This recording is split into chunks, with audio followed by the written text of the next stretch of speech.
Yes. How is one this morning, you old thespian? That's fine, and I'm glad to see you dressed more normally than I have seen you What is of recent time. What is normal, will you tell me? You've been walking around the town like Pandit Nehru, you're like an extra from the Gandhi film. Indian clothes for Indian weather. It was hugely warm. It was. And it's very practical. Yeah. You're blessed that I didn't wear my dhoti. Now that would really have frightened the masses, I tell you, which is all great. No, when I went to India, I picked up a couple of Indian suits. So when the weather really goes crazy here, I wear them. And they're very comfortable, they make a lot of sense. Yeah, well, it's very idiosyncratic too. Well, sure, now, what's right? You're a bit of an idiosyncratic person yourself. Newry has always been a town that has been good for... idiosyncrats, yeah, so to speak. Right, yeah, and I think we should encourage them. We should, all the way. Yeah. We're doing fairly well. Oh, what a lovely war. Yes, it is the centenary of the First World War, so it's apt that we re-examine the issues. We'll have 60 kids in the Sean Hollywood Arts Centre over the summer, starting next Wednesday at 10:30. Buckshee for the summer. They come in and we will be putting on this show. They'll be led this year by a young fellow, Jim O'Hagan, who has come back from... I saw him in the paper with you. Yeah, he's come back from France for the occasion. And we're open to all.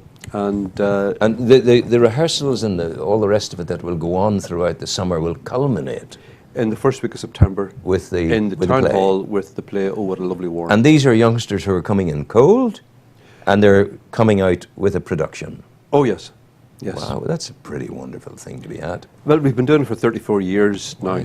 Started, of course, by the great Sean Hollywood, and we would be damned from wherever he is if we were to discontinue that. Can I ask you one question? Because I too am a great admirer of Sean Hollywood, but I listen to you all the time. Did he ever do anything wrong? Well, there's what goes on tour stays on tour. You know, often on our bus coming back at late night from the festivals or whatever, he may well have given us a few secrets that he shouldn't have. Oh, yes, yes. But he's an amazing man. I loved John. He was a great fellow, and he gave me a loan of a book on how to speak once I asked him. It didn't work.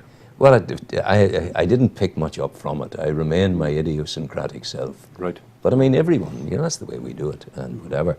So how did you enlist the people for this? Where did they come from, these young people? Well, mostly word of mouth, but we have been more proactive this year, given the nature of the material. We're trying to bring in more youngsters, because Newry being such a high percentage nationalist town, we are trying to get a few more from other communities, and indeed I've been in touch with the Polish consul to try to get a few of our newcomer kids. So we are trying to expand our base and to bring in huge more. And have you had any success in that regard? Well, so far. Wednesday. Oh yeah, of course. Because but in general terms, is Newpoint all white, all Irish, full stop? No. I mean, Newpoint all through the years has been very cross community. Given the percentages that exist in the town, I would say we probably have we exceed that percentage in our general membership. Yes, I think maybe you do. Yeah. It's when did it all start for you? This business of acting, and when were you switched on to it? I started about. How were you switched on to it? One of the first people I played at 16. You won't believe this. At 16, in that little hall in Francis Street. I remember that. It was on the first floor. It was on the first floor. Hugh Curtis's garage was down the entry. Sean put on, that's right, and Sean put on a review called "Can You Tell Whitelaw" from Brian Faulkner. It was based around the soap ad. Can you tell Daz from other products? And he wrote songs for this, and he wrote sketches for this. And the first thing I did was for Sean up at those stairs, and I played Tom Moore. Tom Moore, who you would know from Drummelane. And why? Not Moore's Melody. No, Tom, the union man. That's right. Yeah, I played Tom Moore. Yeah. So I've do you see? It's hard to go higher than that once you've started at the top. Absolutely. But I mean, do you indulge at all in the putting of words, of creative words on paper? Are you a playwright? I dawdle and send the odd thing off. Are you a playwright? Funny, I'm not a playwright. No. Why not? But if you've done short stories and sketches and things, but you see, we have a tendency not to say what we are. Now, we mightn't be a very good playwright. I mightn't be a very good storyteller, but that's what I do. Yeah. That's what you do. I tend to come up with one-liners. You're good with the one-liners. Up your owl. As in Brazilians, they tore strips off them. They tore strips off them. They did. That was the end. Yeah, I wonder what happened there. There's got to be a drama. If we can have done Behold the Sons of Ulster marching to the Somme, Catholics and Protestants together walking to the Somme.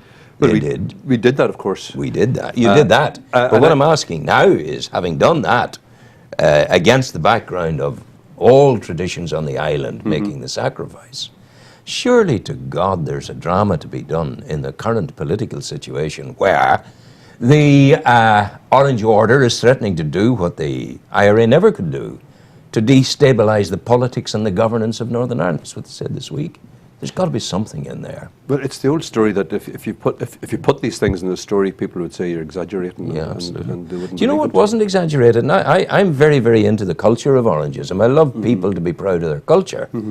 But I saw a young photographer from the Newry Reporter, a young fellow, nice lad, I forget his name just now, his father's a photographer as well. He made the mistake 2 years ago of trying to walk from one end of the Sugar Island Bridge across the road to the other, taking a photograph. They got sticks out and came to beat him. He cut through the He parade. walked across the parade. I know. And they took sticks out and tried to beat him. No, he escaped with his life. So I thought I'd test it. And they were going round in front of the town hall. And I went down and I waited till I saw an orange man who didn't look like a thug. And there are many of them. Well, but I said to this respectable looking man, excuse me, may I cross? I need to speak to that police officer over there. It was, you shan't cross the parade. So I tried once again. I said to the next fellow, I said, may I cross the parade? You can see this in a drama. I need to speak to that police officer to report a crime. This is what I said. You may not cross the parade. Like I realized at that moment that in the orange men I was speaking to, I was talking to Amadons, going back to my Christian brother days. No. Them's the rules, and you just didn't know the rules, but them's the rules. But the person was going to be killed. I wanted to get the police to help. I was saying there's a crime being committed over here. I must go to that police office. And she was standing there. I must tell her about it. You like a girl in uniform? Oh, I do. Lovely. See, that was your motivation, and the guy knew that. He knew that. And he couldn't break the rules. That's the rules of the parade. But they can be very shapely, can't they? Oh, God, yeah. They can. Girls in uniform are great. Thank you for coming in. When are we going to find out more about the big event and all that? Right. Well, it's constantly on our Facebook page. There's been a great plug from those wonderful people in the Newry Reporter. And people can get information on us by emailing newpointplayers@gmail.com. Very simple address. Even if you Google New Point Players, you know at gmail.com. Yeah, and Facebook. Yeah. But Facebook. basically, for people joining us next Wednesday, the 16th, in the Sean Hoywood Arts Centre, 10 to 30, they'll work 5 hours a day, 5 days a week. Are you still inviting people? If someone out there feels the call, should they come? Oh, yes. 14 years plus. 14 years up. Get yourselves, if you're interested, next Wednesday. Yes. Sean Hoywood Arts Centre. What time? 10:30. 10:30. Be there. Your New Point needs you. Thank you. Thank you, Rowan. Go well. Good line. Oh, I tell you. Music maestro, please.